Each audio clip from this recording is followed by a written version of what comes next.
제게 인생 영화가 있다면 라이언 일병 구하기라고 당당히 말씀을 드리고 싶습니다.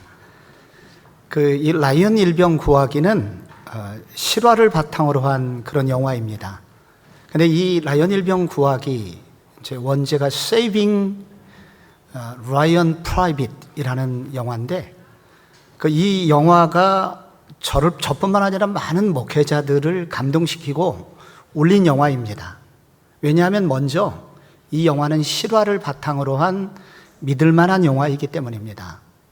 1944년 세계 2차 대전 전쟁 한참 중에 미군의 한 사령부에 이제 전사자 보고서를 작성하던 타이프를 치던 여직원이 무엇인가를 깨닫고 상부에 보고를 하게 됩니다. 한 어머니에게 네 아들이 있었는데 네 아들 전부 다 전쟁에 투입이 된 것입니다. 그런데 첫째는 이미 죽었는데 오늘 어머니에게 전사자 소식을 전할 소식이 있으니 둘째와 셋째가 죽었다는 얘기였습니다. 참모총장까지 보고가 올라갔는데 이 참모총장이 이 소식을 듣고 마지막 막내 제임스 라이언인데 제임스 라이언만은 꼭 살려서 어머니의 품에 돌려보내자. 그마저 죽는다면 이것은 어머니를 죽이는 일이고 미국을 죽이는 일이다. 그래서 이 미군 사령부의 명령으로 특공대가 조직이 됩니다. 8명의 대원들, 존 밀러 대위가 소대장이 되어서 8명을 끌고 이제 라이언 일병을 구하러 떠나게 되죠. 그런데 가다가 마지막 순간에는 전부 다 죽게 됩니다. 전쟁은 너무 치열했고 그래서 한 명 한 명 죽어갈 때마다 그 영화를 보는 내내 이 관람자들이 이런 질문을 던지게 됩니다. 1등병 한 명의 생명이 8명의 생명보다 중하단 말인가? 라이언 일병이 누군가의 아들이라면 저 8명의 아들들도 누군가의 아들이 아닌가? 그런 질문은 우리도 하지만 대원들도 하게 되죠. 그러나 이런 많은 질문에도 불구하고 존 밀러는 끝까지 그들을 하나 되게 해서 드디어 라이언 일병을 찾아내게 됩니다. 그런데 영화의 마지막에 반전이 있습니다. 그렇게 어렵게 라이언 일병을 찾았는데 라이언은 정작 돌아가지 않겠다고. 이 치열한 전쟁터에서 동료를 놓고 나만 가는 것은 옳지 않다고 고집을 피우게 됩니다. 어쩔 수 없이 존 밀러와 몇 명의 대원들은 그와 함께 그곳에서 다시 전쟁을 하다가 마지막 남은 병사도 죽고 존 밀러도 총에 맞아 죽어갑니다. 죽어가면서 라이언 일병의 귓속에다 대고 이렇게 말합니다. 자네만큼은 꼭 살아서 돌아가야 하네. 그래서 마지막에 라이언 일병이 고국으로 돌아가게 됩니다. 그리고 그 이후에 그는 의미 있는 인생, 고민하면서 어떻게 살아야 되는지 그는 고민하면서 인생을 살았다 하는 이야기의 영화입니다. 왜 이 영화를 보면은 특별히 그리스도인들이 눈물이 나냐면 라이언 일병같이 평범하고 어쩌면 초라한 나 한 사람이 예수 믿게 되기까지 얼마나 많은 희생이 있었는지를 기억나게 해주기 때문입니다. 그런데 그런 많은 희생이 있었고 전도자가 수없이 찾아왔음에도 불구하고 끝까지 고집을 피우고 그렇게 귀한 복음을 거절했던 나를 마지막까지 포기하지 않고 결국은 구원받게 해주신 하나님의 은혜가 너무 크다는 깨달음을 주기 때문에 이 영화는 우리에게 감동을 줍니다. 오늘 우리가 에베소서 1장을 다시 읽었습니다. 바울이 이 거대 도시 에베소의 작은 교회 에베소 교인들에게 만약에 하늘에 속한 신령한 복이 얼마나 큰지를 알기만 한다면 그들은 이 어려운 세상, 무서운 세상 속에서도 흔들림 없이 믿음 생활을 이어갈 것이다. 당당히 그리스도인으로 살 수 있을 것이라고 확신하고 그들에게 편지하기를 여러분들이 받은 복이 얼마나 큰 줄 아십니까? 여러분이 받은 구원이 어떻게 해서 여러분의 것이 된 줄 아십니까? 하면서 편지를 열자마자 그는 이 이야기부터 하게 됩니다. 먼저 그는 7절부터 12절에 여러분이 구원받기 위해서 성부 하나님이 오래전에 창세전에 여러분을 선택하시기로 계획하셨습니다. 여러분이 받은 사랑은 준비된 사랑입니다. 우연히 받은 사랑이 아닙니다. 그것으로 끝나지 않고 그 사랑을 이루시기 위하여 7절부터 12절까지 예수 그리스도께서 사람이 되셨고, 그리고 십자가에서 죽으심으로 말미암아 여러분에게 속량의 은혜가 베풀어져 여러분이 영적으로 자유한 상태가 될 수 있게 하셨습니다. 그러나 여러분, 여기까지 구원의 역사가 있었다고 해서 우리가 예수 믿는 것은 아닙니다. 왜냐하면 이와 같은 놀라운 객관적 진리에도 불구하고 아직까지는 구원이 우리 가운데 들어올 수가 없습니다. 왜냐하면 우리는 영적으로 너무 어두운 상태에 있기에 그러한 소식을 전해줘도 그것이 얼마나 귀한 것인지를 깨달을 수 없기 때문입니다. 그게 얼마나 소중한 것인지 모르기 때문입니다. 그리고 우리의 오랜 세월 속에 우리 세상에 찌든 때가 있어서, 우리 고집이 있어서 그런 복음을 받아들이기를 거부합니다. 그래서 우리는 이런 복음을 들어도 우리는 변화되지 못합니다. 그러나 그런 우리를, 완고한 우리를 끝까지 설득해서 우리로 예수 믿도록 하시는 분이 있으니 그분이 성령 하나님이시라는 겁니다. 그 성령 하나님의 일하심이 마지막으로 13절, 14절에 소개가 되고 있습니다. 그래서 이 존 밀러 데이가 하는 마지막 최후의 설득은 마치 성령 하나님이 우리로 끝까지 예수 믿게 하여 천국을 바라보는 삶을 살도록 하시는 거와 내용상 일치합니다. 여러분, 우리가 예수 그리스도의 십자가의 복음에 대해서 객관적으로 알았다고 해서 구원받는 거 아닙니다. 성령 하나님의 일하심이 없이는 우리는 구원을 받을 수가 없다고 합니다. 그렇다면 성령 하나님이 우리를 위해서 도대체 무슨 일을 하시는 걸까요? 첫째, 그분은 우리의 완고한 마음을 열어 예수의 복음이 믿어지게 하십니다. 우리 13절 같이 한번 다 함께 읽어볼까요? 시작. 그 안에서 너희도 진리의 말씀 곧 너희의 구원의 복음을 듣고 그 안에서 또한 믿어 약속의 성령으로 인치심을 받았으니. 아멘. 여러분, 여기 진리의 말씀이 나오는데 진리의 말씀은 다른 말로 뭐라고 그래요? 곧 구원의 복음이라고 합니다. 진리의 말씀, 구원의 복음. 이 진리의 말씀이 듣고 또한 믿어. 이러한 과정을 거쳐서 구원받게 된 거예요. 먼저 진리의 말씀이 나옵니다. 우리가 많은 간증을 한다고 해서 어떤 사람이 내가 이렇게 복을 받았어 하면서, 그리고 선행을 베풀고 기부를 하면서 착한 일을 하면서 산다고 해서 그 사람이 다 진짜 영적으로 구원받은 사람은 아니라는 겁니다. 그 사람이 아무리 착하게 살아도 진리의 말씀 때문에 변화되지 않았다면 그는 성경이 말하는 구원을 받은 것은 아닙니다. 혹은 이단 중에서 이렇게 간증하는 사람을 제가 본 적이 있습니다. 나는 옛날에 정통교회라는 곳에 다닐 때 전혀 변화가 없었다. 그런데 우리 선생님, 교주님을 만나가지고 나는 새로운 삶을 살게 되었습니다. 이러한 간증을 한다고 해서 그 사람이 진짜 구원받은 것은 아닙니다. 도대체 그 사람에게 어떤 변화가 일어났는지 저는 알 수가 없을 것 같아요. 진짜 구원은 어떻게 오냐? 진리의 말씀에 기초할 때, 이 하나님의 말씀이 우리 가운데 마음의 밭에 진짜 떨어질 때 진짜 구원은 시작된다는 것입니다. 그런데 이 진리의 말씀이 우리가 어떻게 믿어지냐면 구원의 복음을 듣고 또한 믿어. 여기 연속된 단어가 나옵니다. 말씀을 들어야 되고 그 이후에 말씀이 믿어지는 일련의 과정을 통하여 우리는 하나님의 구원을 내 것으로 가지게 됩니다. 여기 성령님께서 하시는 일이 뭐냐면 성령의 이중 역사가 여기 나오고 있습니다. 이중 역사 중 첫 번째 역사는 말씀이, 진리의 말씀이 제대로 진리의 말씀으로 작동하도록 일하심이 하나 나오고, 그 뒤에 이 진리의 말씀이 내 속에 들어왔을 때 이것을 믿어지도록 우리의 마음을 기경해 주시는 일이 있는데, 이게 또한 듣고 또한 믿어라는 단어 속에 들어가 있는 것입니다. 그래서 말씀이 내 속에 들어왔을 때 그 말씀이 믿어지게, 옛날에는 믿어지지 않았는데 믿어지게 되는 일이 있으니 이런 일을 하시는 분이 성령님이시라는 것입니다.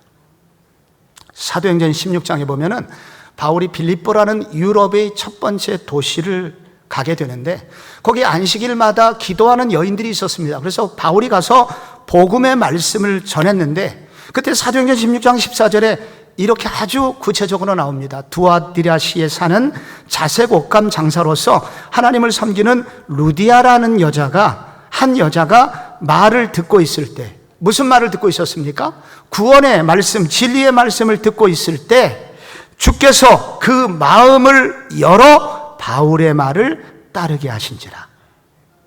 그때 그 말씀이 마음에 열려서 들어오게 되고, 그리고 그 말씀대로 따라가고 싶은 열정이 일어나게 됩니다. 이게 무슨 말이겠습니까? 말씀을 듣는 중에 갑자기 자기가 내가 죄인이구나, 나는 하나님의 진노 아래 놓여있는 사람이구나, 그런데 이렇게 진노 아래 놓여있는 나를 위하여 예수님이라는 분이 십자가에서 돌아가셨다는데, 마치 예수님의 십자가에서 돌아가신 그것이 나를 위한 돌아가심이었구나 믿어지게 되는 거예요. 갈보리 십자가 가본 적도 없는 이 여자가 갑자기 갈보리 십자가에서 돌아가신 예수님께서 피 흘리고 죽으시는 그 장면이 바로 나를 위한 죽으심으로 생생하게 느껴지게 되는 거예요. 바로 루디아라는 여인의 마음속에 바로 바울이 진리의 말씀을 전할 때 그 말씀이 들어오게 되고, 그 말씀이 이해가 되고, 그 말씀이 내 말씀이 되고, 그 말씀이 믿겨되게 돼요. 그래서 바울을 따르게 됐다는 거예요. 그래서 빌립보 교회의 개척 멤버가 됩니다. 여러분, 여기 우리는 성령님의 일하심을 알아야 합니다. 자연인 스스로는 절대로 하나님의 자녀가 될 수가 없습니다. 아무리 진리의 말씀을 들어도 성령의 역사하심 없이는 우리는 예수 믿을 수 없습니다. 왜냐하면 우리 속에 있는 완고함이 너무 커서, 그리고 우리가 어둠 속에 너무 깊이 빠져 있기에, 완전히 타락했기에, 그리고 세상에서 오랫동안 습관화되어 있는 고집이 있기에 우리는 예수를 믿을 수 없지만, 우리가 예수를 믿게 되는 것은 바로 이 성령의 깊은 임재와 성령의 우리 내면을 갈아엎으시는 이 기경하심과, 그리고 말씀이 들리게 하심과, 그 말씀이 바로 내 말씀으로 여겨지게 하심, 이런 일들이 우리 속에 성령님의 일하심 때문에 우리는 예수를 믿게 되었다는 것입니다. 로마서 10장 17절이 이런 말씀이 나옵니다. 믿음이 어디서부터 나오냐? 믿음은 어떻게 생길까요? 들음에서 나며, 들음은 그리스도의 말씀으로 말미암았느니라. 근데 이 믿음은 들음에서 나는데, 듣다라는 이 동사의 헬라어 문법 형태가 매우 특이한 단어입니다. 그런 단어가 거의 나오지 않는데, 이 들음이라는 헬라어 단어는 수동태하고 능동태하고 모양이 똑같아요.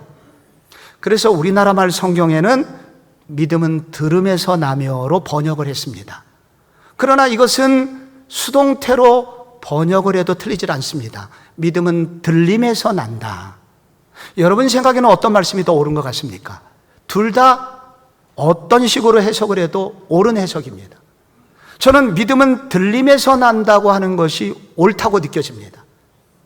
왜냐하면 우리의 믿음이라는 게 내가 만들어내는 게 아니기 때문입니다. 이상하게 어느 날 옛날에는 들리지 않던 말씀이 귀에 들어와요. 저 말씀 내 얘기를 하고 계시네? 말씀이 들리기 시작합니다.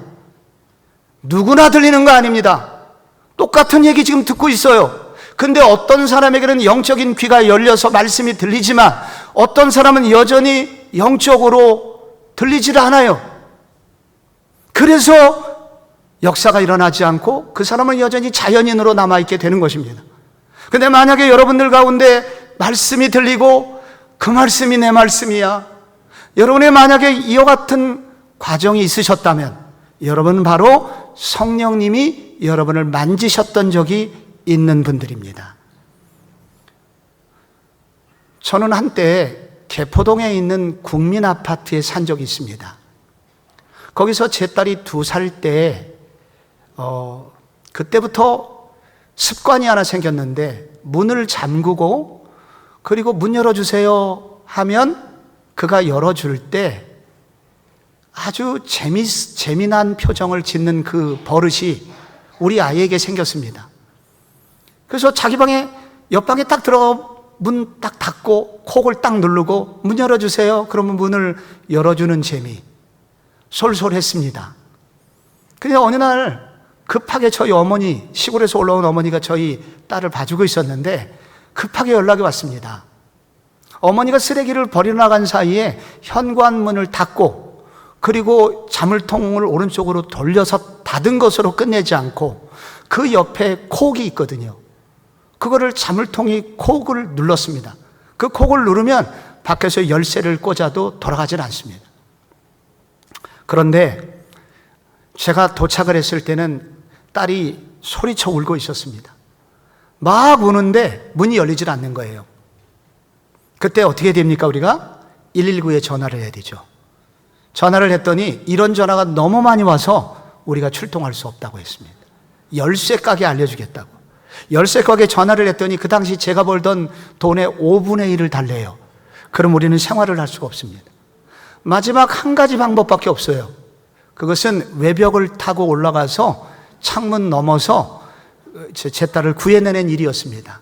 제가 한때 어렸을 때는 다람쥐였기 때문에 제가 1층의 아주머니한테 양해를 구하고 창문을 열고 현관 밖으로, 창문 밖으로 나가서 바로 2층 난간에 장독대를 놓는 철 난간이 있잖아요.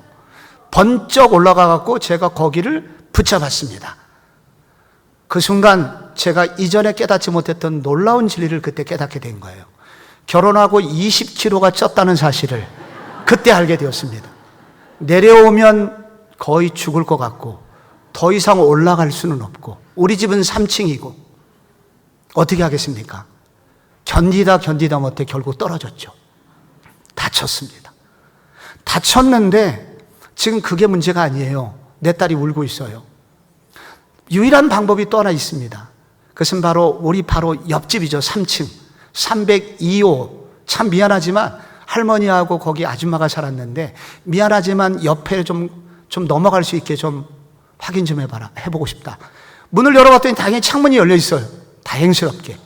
그래서 그 할머니 아줌마가 제 한 다리를 잡고 한 다리는 우리 집으로 넘어가는 위험한 고개를 넘어서 저희 집에 들어가는 데 성공했습니다. 놀라운 일이었습니다. 그렇게 위험한 고개를 거쳐서 제가 그 집에 들어갔더니 그때 제 딸이 무엇을 하고 있었느냐? 쌀포대를 꺼내서 쌀포대 안에 하이타이를 섞어서 밥을 짓고 있더라고요. 너무 태평하게. 그 딸은 제가 어떠한 과정을 거쳐서 지금도 그녀가 구원받는지를 아직도 모르고 있습니다. 내가 얼마나 목숨을 다해서 거기에 들어갔는지에 대해서 지금도 생각이 없어요. 생각이 있다면 나를 향한 표정이 그게 아닐 거예요. 성령님이 하시는 일이 그것입니다. 우리 스스로는 도저히 구원받을 수 없습니다. 우리가 마음문을 열어서 구원받은 게 아닙니다. 성경에 따르면 바로 성령 하나님께서 진리의 말씀을 들을 때 우리의 속에 먼저 들어오셔서 우리의 마음밭을 기경해 주시고 우리의 마음문을 열어주셔서 그래서 우리는 진리의 말씀을 들을 수 있었고 그때 진리의 말씀이 들리기 시작합니다. 그때 내가 십자가에서 돌아가신 그분이 나를 위한 죽음이었구나 깨닫게 되는 것입니다. 사랑하는 성도 여러분, 우리가 구원을 받은 것은 바로 이 성령 하나님의 도와주심 때문입니다. 이 성령 하나님의 역사하심 때문에 그분의 우리의 문 열어주심 때문에 우리는 예수님의 구원을 믿을 수 있게 되었다는 것입니다. 그런데 그게 끝이 아닙니다. 이 성령 하나님이 또 하신 일이 있습니다. 그것은 하나님의 자녀됨에 대한 확신을 갖도록 도와주신다고 합니다. 여기 우리가 읽었던 13절 말씀 뒷부분에 듣고 그 안에서 또한 믿어 그 다음에 나오죠. 약속의 성령으로 인치심을 받았다고 합니다. 그래서 성령님이 하시는 일이 인을 쳐주시는 겁니다. 도장을 찍는다는 거죠. 인치심은 바로 도장을 찍다라는 단어죠. 고대 사회에서 도장을 찍을 때 굉장히 중요한 두 사건이 있습니다.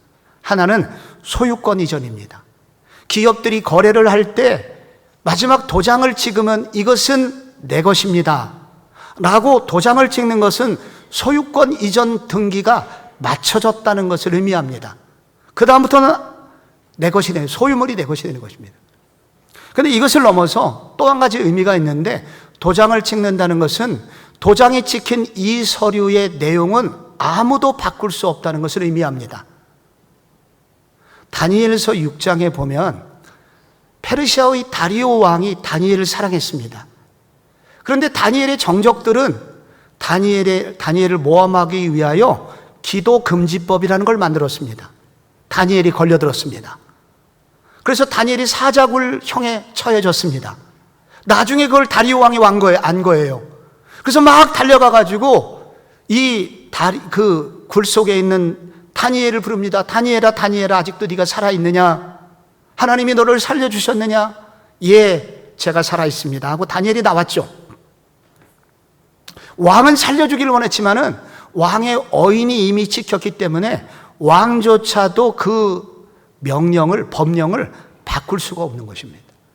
이 말은 이 성령님께서 우리가 예수를 믿는 순간 하나님께서 우리에게 성령님이 하시는 일이 하나님의 구원하신 자녀여라고 도장을 찍어주시는 일을 성령님이 하신다는 것입니다. 우리에게 도장이 찍혔다고 하는 것은 바로 이 사람의 소유는 하나님의 소유라는 것을 의미하는 것이며, 또 이 사람의 소유는 그 세상에 그 어떤 것도 바꿀 수가 없다. 이 사람이 구원을 받았다는 이 사실은 그 누구도 바꿀 수 없다. 심지어 누구도 바꿀 수 없나? 하나님도 바꿀 수 없다. 하나님이 한번 구원해 주시기로 한 이 사람의 구원은 하늘과 땅에 어느 누구도 바꿀 수 없다. 이것을 인정해 주시는 분, 이것을 행하시는 분이 성령님이 행하신다는 것입니다. 그런데 이 도장을 찍다라는 이 단어는 감정이 들어가 있습니다. 감정적인 차원이 들어가 있어서 우리가 도장이 찍혔는지 안 찍혔는지 알 수 있다는 것입니다. 우리가 등기부 등본을 딱 받으면 이제 내 집이 되었어 하면서 우리는 객관적인 사실을 넘어서 뛸 듯이 좋아합니다. 이게 내 것이 되었구나. 마찬가지로 우리가 하나님의 자녀가 되었구나라고 성령이 인을 쳐주실 때 우리 가운데 감정이 일어나게 됩니다. 우리 속에 내면에 어떤 변화가 일어나게 됩니다. 언제 제자들에게 이런 일이 일어났습니까? 사도행전 2장에 오순절날 제자들에게 이런 일이 일어났습니다. 사도행전 2장 현재 제자들은 이미 예수를 믿고 있었습니다. 그러나 그들은 하나님의 뜻대로 하나님의 자녀처럼 살지는 못했습니다. 그때 오순절날 기도하는 중에 성령이 임재하셨습니다. 입에서 방언이 막 나왔습니다. 성령 충만했다고 성경은 말합니다. 근데 바로 그때 무슨 일이 생겼냐면 그들이 내가 하나님의 자녀였구나, 예수님을 믿는다는 것은 이런 권세가 있는 것이구나 하면서 하나님의 자녀다움이 그들에게 일어나기 시작했습니다. 말로 다 할 수 없는 기쁨도 일어나게 되었고 용기도 생기게 되었습니다. 죄를 이길 수 있는 힘도 얻게 되었습니다. 성령님이 하시는 일이 인을 쳐주시는 일인데, 하나님의 자녀야 라고 객관적으로 소유권만 영적으로 이전해 시켜주시는 것이 아니라 우리 속에 이렇게 알 수 있도록, 하나님, 살아계신 하나님을 느낄 수 있도록, 살아계신 하나님과 호흡할 수 있는 일을 느낄 수 있도록 행해 주시는 분이 있으니 그분이 성령 하나님의 이시며 그분이 그렇게 일하신다는 것입니다. 성경을 보면 반드시 모든 사람이 이렇게 오순절 성령을 체험하는 제자들처럼 방언을 받아야만 인침을 받았다 하는 것은 말하지는 않습니다. 모든 사람이 그런 경험이 있는 것은 아닙니다. 그러나 모든 사람에게 일관되게 나오는 경험이 있으니 그것은 나도 모르는 내면의 변화가 분명히 있음을 실감한다는 것입니다. 이전에는 믿음이 없었어요. 그런데 이상하게 하나님을 생각하면 예전과 다른 믿음이 생기고, 그리고 다른 감정이 생기고, 하나님을 생각하면 때로는 눈물이 터지고 하는 이와 같은 분명한 변화들이 일어나게 되는데, 그것이 바로 성령의 인치심의 결과라는 것이죠. 미국에 큰 부흥이 몇 번 일어났습니다. 1970년대 초반에 미국의 대각성 운동이라는 엄청난 성령의 불길을 일으켰던 주인공이 조나단 에드워드라는 목사님이신데, 이 조나단 에드워드의 전기를 읽어보면 이런 얘기가 나옵니다. 그분은 매우 조용한 분이었고 점잖은 목사님이었습니다. 설교를 원고 써가지고 처음부터 끝까지 계속 설교를 읽는 식의 매우 논리적이면서 문학적인, 그러나 이렇게 부끄러움이 많은 그런 목사님이었습니다. 그런데 그분이 달라졌습니다. 1937년이었습니다. 나는 건강을 위하여 말을 타고 습속을 가고 있었다. 말에서 내려 언제나처럼 묵상과 기도를 하면서 걷고 있었다. 그때 나는 특이한 생각이 들었다. 예수님의 하늘의 영광, 순전하고 꿀같이 단 은혜와 사랑, 고요하고 은근하게 보이는 이 은혜는 하늘보다 위대해 보였다. 갑자기 이렇게 습속을 이렇게 걷고 있는데 갑자기 그의 마음에 하늘의 영광이 보이게 됩니다. 하나님의 영광이 이렇게 큰 것이었구나. 예수님이 나를 위해서 돌아가시고 내가 구원받은 것이 이렇게 영광스러운 일이구나 하면서 그의 내면에 감동이 밀려오기 시작합니다. 성령의 인치심의 역사가 그에게 임하는 순간이었던 것입니다. 고린도후서 1장 21절에 이런 말씀이 나옵니다. 우리를 너희와 함께 그리스도 안에서 굳건하게 하시고 우리에게 기름을 부으신 이는 하나님이시니 그가 또한 우리에게 인치시고 보증으로 우리 마음에 성령을 주셨느니라. 굳건하게 하신다는 것입니다. 성령님이 오셔서 우리 가운데 하시는 일은 우리의 신앙을 굳건하게 하시는 것입니다. 굳건하게 하신다는 것은 지적으로 하나님에 대해서 더 정확히 알게 하시고, 그러나 그것을 넘어서 감정적으로 하나님을 뜨겁게 만나게 하시고 그렇게 살아야 돼 하는 의지까지 주시는, 이런 굳건하게 하시는 일을 성령이 하고 계시다고 하는 겁니다. 그러나 여기서 끝나지 않고 성령의 일하심 마지막 한 가지가 또 있습니다. 우리의 구원을 끝까지 책임져 주시는 일을 하신답니다. 14절 말씀입니다. 같이 한번 읽어볼게요. 이는 우리 기업의 보증이 되사 그 얻으신 것을 속량하시고 그의 영광을 찬송하게 하려 하심이라. 우리 기업의 보증이 되신다고 합니다. 여기 보증이라는 단어 보기만 해도 여기 치가 떨리시는 분이 있을지 모르겠습니다. 보증은 그렇게 무서운 것입니다. 여기 보증이라고 하는 헬라어 알라본이라는 단어는 계약금이라는 단어가 있고 또한 동시에 담보라는 뜻이 있습니다. 적금을 들 때, 예를 들자면 24개월 적금을 들 때 첫 번째 불입하는 첫 번째 할부금, 그 계약금, 그거를 바로 여기 보증이라는 단어가 바로 그런 단어입니다. 이 단어는 동시에 담보물이라는 뜻이 있습니다. 나는 반드시 24개월을 완납할 것이요. 혹은 물건을 가져가면서 내가 지금 가진 게 이거밖에 없지만 이 물건값을 전부 다 치르겠소 하는 약속으로 자기의 귀한 물품을 맡기게 되죠. 그래서 이 담보물을 찾으러 오겠습니다 할 때 맡기는 담보물입니다. 성령께서 담보가 되셨습니다. 무엇을 위한 담보입니까? 잘 읽어보니까 우리 기업의 보증, 우리 기업의 담보물이 되셨답니다. 우리가 받을 기업이 있다는 거예요. 이 기업이라고 한다는 것은 유산 상속입니다. 헤리테지. 우리가 유산을 상속받을 사람들입니다. 우리가 받을 유산 상속은 어디에 있습니까? 하늘나라입니다. 우리는 하늘나라를 유산으로 상속받을 사람입니다. 영원한 천국을 유산 상속받을 사람입니다. 그리고 지금 하나님이 가지고 계신 모든 권한을 우리는 하나님이 원하시고 우리가 구하기만 하면 내 것이 되게 할 수 있는 기업, 이런 놀라운 기업을 우리가 가지고 있습니다. 그런데 바로 우리가 이런 기업을 완전히 누릴 때까지 보증이 되어주시는 분이 성령님이시라는 겁니다. 왜 보증이 필요할까요? 그것은 완전한 구원이 아직 오지 않았기 때문입니다. 우리는 여전히 땅에 살고 있습니다. 그러나 분명한 것은 얼마 후에 우리 모두는 영원한 천국에 들어가서 삽니다. 예수님이 재림하실 때 우리는 완전한 천국에 들어가게 되고 그때 우리는 완전한 성화라는 것을 하게 됩니다. 영원한 나라를 완전히 상속받게 됩니다. 그러나 우리는 그 지금 사이에 있습니다. 이 사이에 있다 보니까 우리는 중간중간에 죄를 짓게 됩니다. 죄를 지을 때 우리는 혹시 이러다가 구원을 못 받는 것은 아닐까? 내가 받은 구원은 잘못된 것인가? 완전하지 않은 것인가? 흔들리게 됩니다. 하나님의 나를 향한 약속은 어디 갔는가? 하나님의 사랑도 의심하게 됩니다.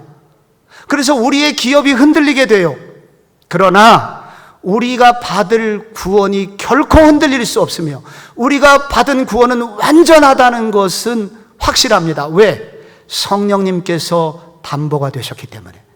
우리의 구원이 완전히 이루어질 때까지 성령님이 담보물이 되셔서 완전한 그날까지 우리의 구원을 이끌어 주신다는 뜻입니다.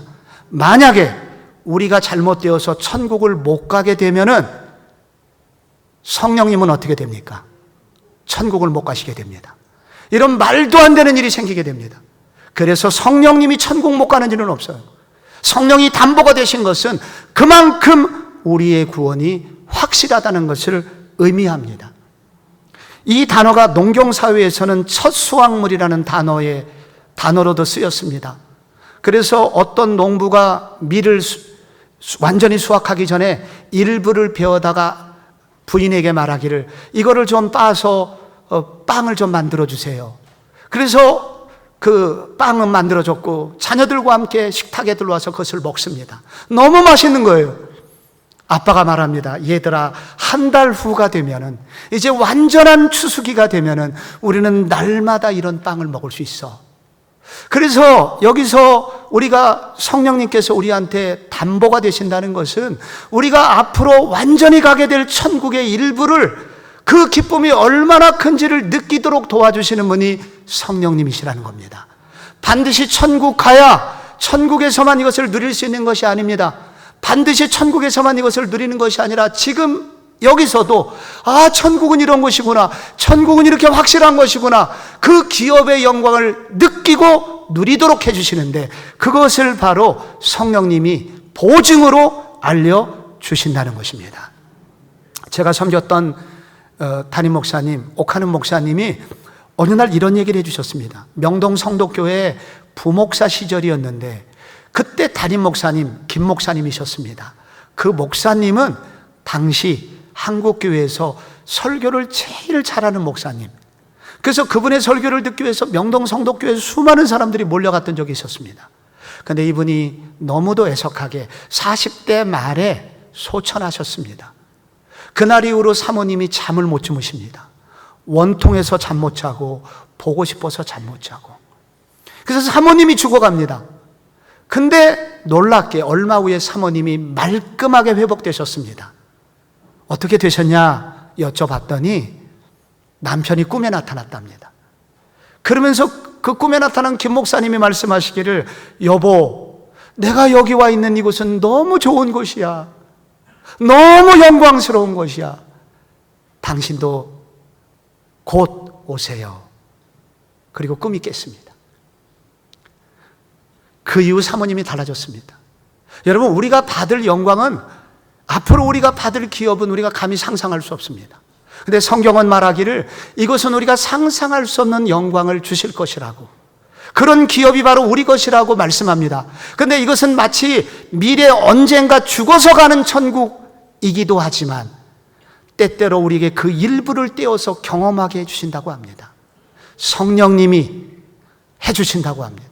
때로 기도하는 중에 혹은 예배드리는 중에 어떤 고난의 현장 속에서 성령 하나님은 우리로 이것이 얼마나 아름답고 좋은 것인지를 알려주시니 이분이 바로 성령님이 하시는 일이라고 합니다.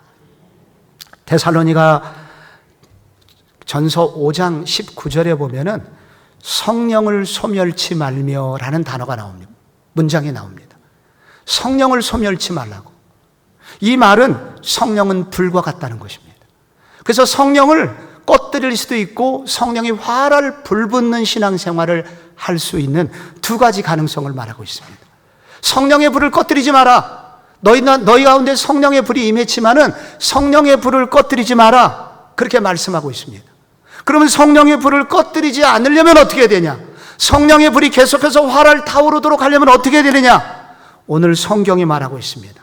마지막에 뭐라고 하고 있습니까? 이 14절 말씀에 그의 영광의 찬송이 되게 하려 하심이라 라고 말씀하고 있는 것입니다. 여러분 여기 보시면요, 6절, 이런 때일수록 여러분 저를 보셔야 됩니다. 6절의 말씀, 12절의 말씀, 14절의 말씀이 있거든요. 여기 6절의 말씀 제가 화면을 보면서 같이 한번 읽겠습니다. 시작. 우리에게 거저 주시는 바 그의 은혜의 영광을 찬송하게 하려는 것이라. 아멘. 12절 말씀 시작. 그의 영광의 찬송이 되게 하려 하심이라. 아멘. 14절 다시 한번 그의 영광을 찬송하게 하려 하심이라. 아멘. 여기서요, 성령을 소멸치 말려면 어떻게 됩니까? 성령이 꺼질 수도 있고 성령의 활활 불불 뜰 수도 있다는 것입니다. 성령이 어떻게 하면 이렇게 이런 일이 일어날 수가 있는 것입니까? 바울은 말하기를 성부 하나님의 선택하심의 사건을 얘기하고 난 다음에 6절에 말합니다. 그의 영광을 찬송하게 하려 하는 것이다. 그리고 성자 예수님의 사역을 마친 12절에 그의 영광의 찬송이 되게 하려 하시다. 그리고 14절에 성령 하나님의 역사를 말한 다음에 그의 영광을 찬송하게 하려 하심이라 라고도 나옵니다. 그래서 성령을 소멸치 말라고 하는 것은 뭐냐? 성령을 소멸치 않고 계속해서 성령의 불을 이어가려면, 불을 붙여서 가려면 어떻게 되느냐? 그것은 한마디로 찬송을 하라는 것입니다. 찬송을 하라는 것인데 먼저 6절에 찬송이 나오는 것입니다. 그의 은혜의 영광을 찬송하라는 것입니다. 찬송은 노래를 크게 부르는 것을 말하지 않습니다. 영광스럽게 해야 된다는 것입니다. 영광은 무슨 뜻이냐? 그의 이름에 걸맞게 높여드리는 것입니다. 그의 이름에 걸맞게 높여드린다는 것은 무엇입니까? 성부 하나님이 하신 일, 성자 예수님이 하신 일, 성령 하나님이 하신 일이 무엇인지를 또렷이 알고 그분이 하신 그 일을 높여드리는 일이라는 것입니다. 그것을 찬송하는 것입니다. 그런데 그걸로 끝나지 않습니다. 12절에 그의 영광의 찬송이 되게 하려 하심이라. 찬송이 되라는 것은 무슨 뜻입니까? 욕먹이지 말라는 것입니다. 그리스도인답게 살라는 것입니다. 세상에서 사람들에게 하나님의 찬송이 되게 살라는 것입니다. 그리고 그걸로 끝나지 않고 마지막 14절이 되면 그의 영광을 찬송하게 하려 하심이라. 예배 시간에 찬송하는 것을 말합니다. 다시 그렇게 살아서 함께 모여서 교회가 돼서 함께 모여서 그분의 이름을 높이라는 것입니다. 그래서 여러분, 여기에 나오는 찬송은 그냥 입으로만 부르는 찬송이 아닙니다. 몸으로 드리는 찬송이고, 그리고 가슴으로 드리는 찬양이고, 그리고 머리는 그분의 영광을 생각하는 찬양인 것입니다. 지정의의 감정이 모아져서 하나님을 향하여 그렇게 노래를 부르고 찬양을 부를 때 성령의 불은 계속 타오르게 됩니다. 오늘 지금 예배 시간에 지금 그 외국에서 오신 분이 계신데 크리스 아버님이신가요? 아니십니까?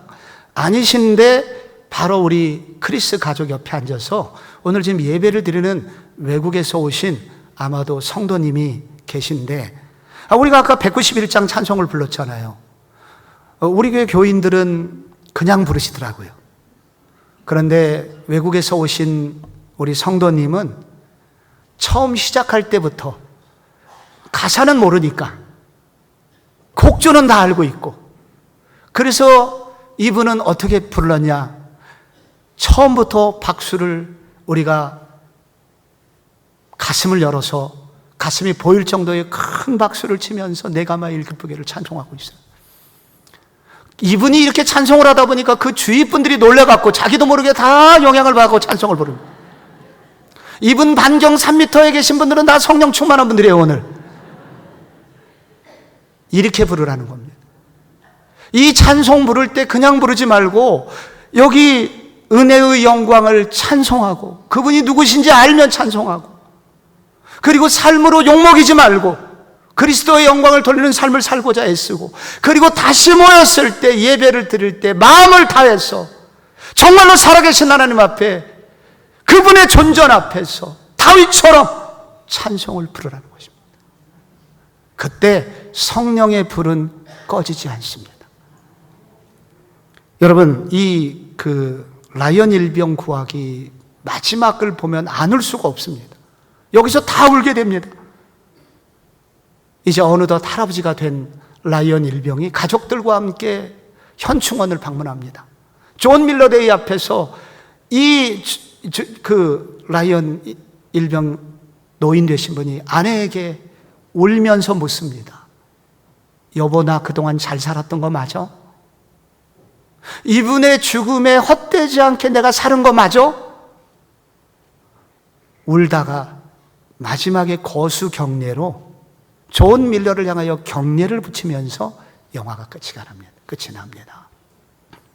우리가 할 수 있는 게 뭘까요? 성부 하나님, 우리의 구원을 창세전부터 계획하시고 성자 예수 그리스도 그분의 희생으로 우리 모두 영적으로 성령의 은혜를 받았고 성령 하나님의 역사하심으로 우리 모두 구원받은 우리가 그분께 할 수 있는 게 뭘까요? 여보, 나 똑바로 사는 거 맞아? 이분의 헌신에 걸맞게 사는 거 맞아? 하면서 라이언 일병처럼 그분을 향하여 거수경례하는 삶이 우리의 삶이 되어야 될 줄로 믿습니다. 기도하겠습니다. 아버지 하나님, 은혜를 감사드립니다. 오늘 우리 모두 다 이 구원의 감격이 회복되기를 원합니다.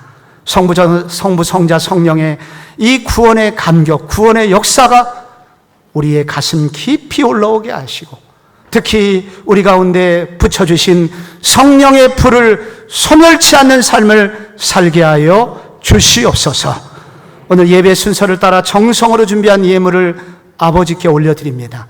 예물을 드리는 모든 손길들이 구원의 감격에 충만하여 드리게 하시고 예물을 드리는 모든 손길들이 이 축복을 삶에서도 체험하게 하여 주옵소서.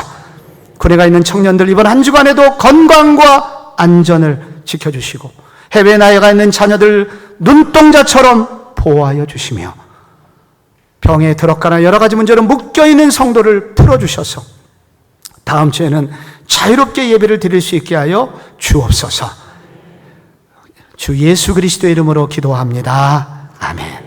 오늘 2부 예배 때 심영일 형제가 준비한 찬양 들으시면서 준비하신 예물 올려드립니다.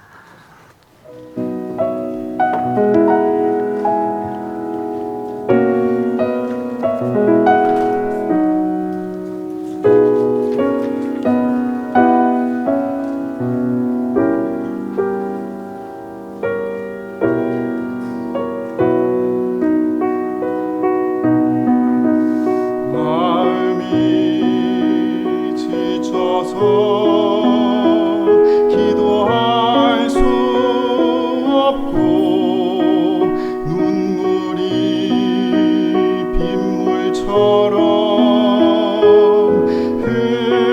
흘러내릴 때 주님은 우리의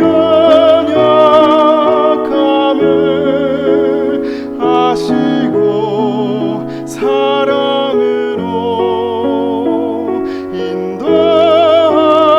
인도하시네.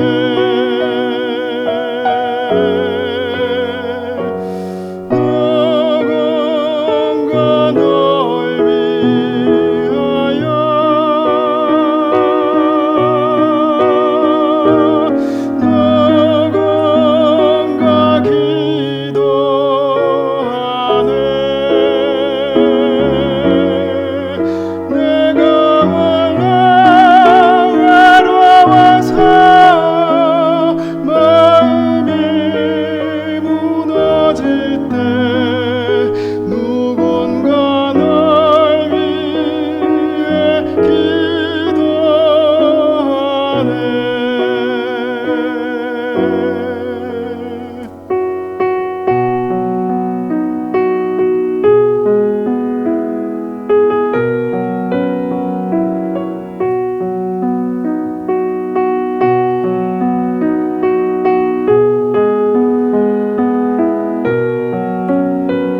귀한 찬양 감사드립니다.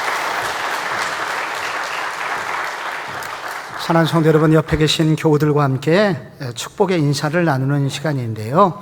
옆에 성령의 들은 말씀 기억하면서 성령의 인치심과 보증의 은혜를 깊이 깨닫는 은혜가 있으시기 바랍니다. 시작. 성령의 인치심과 보증의 은혜를 깊이 깨닫는 은혜가 있으시기를 바랍니다. 할렐루야. 아멘. 네, 여러분도 환영을 해야 되는데 오늘 아까 그 외국에서 오신 분 이름이 어떻게 돼요?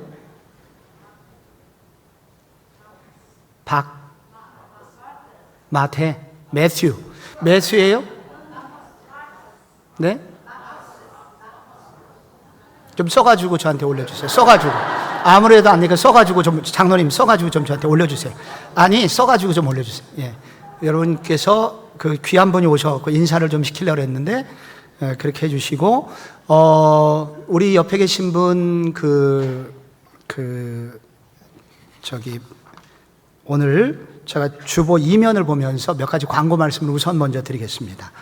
2학기 특별 새벽 부흥회가 지금 한참 진행 중인데 절반이 맞춰졌고 이제 한 주간 남았습니다. 2주 부흥회 중에 여러분 특별 새벽 기도회가 아닙니다. 지금까지 그렇게 부르시는 분이 있어요. 14년째 하고 있는데 새벽에 그렇게 부흥회라고 말씀을 드려도 계속 기도회라고 말씀하시고 우기시는 분이 있는데 부흥회를 하고 있는 겁니다. 지금 부흥회는 뭐냐면 정말로 특별한 시간입니다. 하나님이 부흥을 주시기로 작정하신 날이죠. 옛날에는 3일, 4일, 일주일을 이렇게 했는데 저희들이 아침, 점심, 저녁 이렇게 했잖아요. 그걸 나눠서 지금 새벽마다 하고 있는 거예요. 2주 동안. 그렇기 때문에 여러분께서 그렇게 아시고 이 새벽 부흥회는 특별한 시간이기 때문에 온 교우들이 함께 할 때 은혜가 충만합니다. 그래서 이번 한 주간 저희들이 기도의 사람들이 막 일어나고 있습니다. 그래서 기도의 사람들이 일어나고 있을 뿐만 아니라 지금 많은 일들이 일어나고 있습니다. 그래서 여러분께서 함께 해주시되 지금 새벽에 거의 현장에 나오시는 분과 동시 접속하시는 분들을 대략 계산해 보면 거의 1000명이 지금 이 새벽마다 기도를 하고 있습니다. 그 시간에만. 그래서 여러분 여기에 안 오시면은 되게 억울한 시간이 될 거예요. 내일 꼭 새벽에 여러분 지난주 오셨든 안 오셨든 하나님의 은혜 오신다면 하나님의 특별한 은혜 주실 줄알고 믿습니다. 내일 또 함께 해주시고 특별히 이번 주 안에는 또 특별 강사가 또 오십니다. 그래서 말씀만이 아니라 실제적인 또 간증도 들으시는 시간이 될 것입니다. 새로운 일상, 거침없는 영성 모두 다 누리는 시간이 되기를 소원합니다. 화요 순장 모임 이번 주에도 계속되고요. 중보 기도가 어느 해보다도 지금 뿌리를 내리면서 지금 중보 기도 300용사들이 성도들의 눈물의 기도를 가지고 기도하고 있으니 여러분들께서 교역자나 교회 홈페이지 성복중앙교회 중보기도 사역부에 기도 제목을 신청해 주시면 거기에 비밀 혹은 공개돼 있으니까 여러분이 주시면 저희들이 깊이 기도하겠습니다.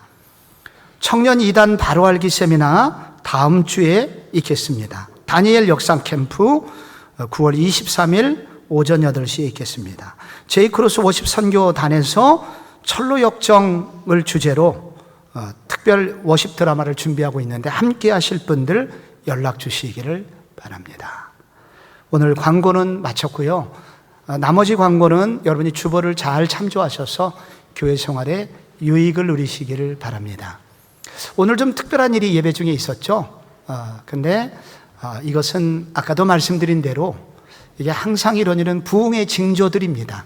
그래서 여러분 이렇게 놀라지 마시고 함께 더 마음을 모아서 기도해 주시며 그리고 교우의 형편은 다 각각이기 때문에 우리가 이해할 수 없는 많은 교우들의 형편이 있기 때문에 함께 품고 예배하는 것 또한 우리 성도의 마땅한 바라고 생각이 됩니다.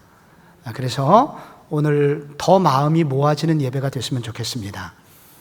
제가 입으로는 막 여러분이 말씀하시는데 이렇게 어려운 이름을 어떻게 맞추라고 입으로. 예. 마커스 선생님이시 오셨습니다. 그죠? 네. 직분이 있으신가요? 네. 그러니까 여기다 다 써주셔야지. 예. 이런 걸 묻게 하면 어떻게 합니까? 예, 패스터 마커스 목사님 오셨어요. 근데 이게 매우 특별한 일인데 내가 교단도 환영하겠습니다. 우선 환영. 네.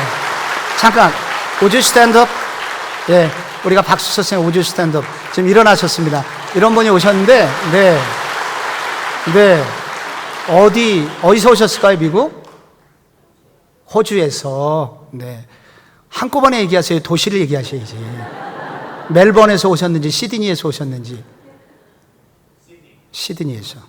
시드니에서 이렇게 오셨습니다. 귀한 목사님 오셨는데, 목사님 한 분이 오시니까 예배 공기가 달라지는 거예요. 그래서 너무 이렇게 목사님 한 분이 바꿔주셨는데, 원래는 제가 준비한 찬양이 일부 예배도 있었는데, 목사님이 우리한테 주신 메시지가 이 찬송 다시 한번 하라는 메시지예요. 아까 우리가 191장 찬송 불렀잖아요. 그래서 이 찬송 그냥 하지 말고 목사님처럼 하라고. 그렇게 해서 1, 2, 3절만 오늘 찬송하고 오늘 예배를 마쳤으면 좋겠습니다. 이 정도 말씀해 주시니까 알아서 여러분이 뜨겁게 찬송을 해 주실 줄로 믿습니다. 목사님과 함께. 이 찬송하다가 제가 오늘 느낌인데 정말 성령의 기름 부으심이 임할 것 같아요. 이런 분 보내주신 거 보면은. 그리고 지난 우리가 특세 때 받은 말씀이 있거든요. 다윗의 춤추는 예배를 회복하게 해달라고. 지금 오늘 별일이 다 벌어지고 있습니다. 1년에 한 번 벌어질까 말까 한 일이지 쏟아지듯 벌어지고 있어요. 놀라운 일입니다. 그래서 오늘 이 찬송 우리의 191장 다 기립하시겠습니다. 다 기립하셔서 기도 제목 같이 읽을게요. 시작. 우리가 받은 기도 제목 시작. 우리가 받은 하늘에 속한 신령한 복을 깊이 알게 하시며 구원의 감격을 회복시켜 주시며 우리의 신앙이 견고하게 세워지게 하옵소서. 아멘. 둘째, 올가을 하나님의 선택받은 한 사람이 예수 믿음의 역사, 인치심과 보증의 역사가 나타나게 하옵소서. 아멘. 마지막, 가을 특세, 새로운 일상, 거침없는 영성으로 어려운 시대를 믿음으로 돌파하게 하옵소서. 아멘. 내가 매일 기쁘게 술래는 주의 활이 나를 안보하니요 내가 주의 흠목을 받는 참된 기념을 주의 영이 함께하리라. 성령이 계시네. 성령이 계시네. 할렐루야 함께하시네. 좁은 길 걸으며 만나 기뻐하는 것 주의 영이 함께하니 천의 죄에 빠져서 평안함이 없으니 예수 십자가의 공로를 입어 그가 아래 엎드려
수 있도록, 넘어갈 수 있도록, 운전을 체험할 수 있도록, 아버지 하나님, 성목수 한교회 아버지 예배가 밤새 춤추는 예배가 되게 하시고, 하나님을 방해하는 은혜가 되게 하시고, 주님을 바라보는 은혜가 있게 하시고, 주와 동행하는 은혜가 있게 하시고, 함께 하시는 은혜, 축복하시는 은혜, 도와주시는 은혜로 충만한 교회가 될 수 있도록 우리 모두를 살려주시고, 아버지 하나님이 함께 하시고 동행하시는 그런 은혜가 우리 모두에게 나타나도록 아버지께서 도와주시고 붙들어주시고 역사하옵소서. 아버지 함께 하시고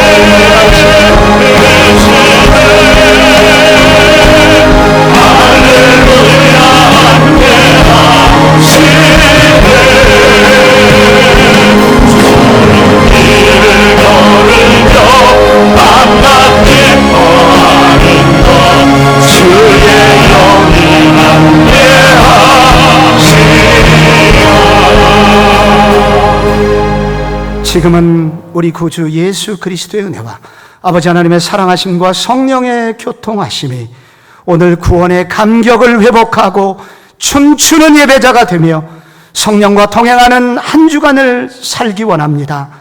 그렇게 고백하며 세상을 향하여 길을 떠나는 성목초항의 모든 교우들 걸음걸음 위에와 저들의 가정 위에, 직장 위에, 그리고 사랑하는 모든 자녀들의 미래 위에, 그리고 성목초항의 더 나은 앞날 위에와 이 나라 조국 대한민국 위에 지금부터 영원토록 함께 있을지어다.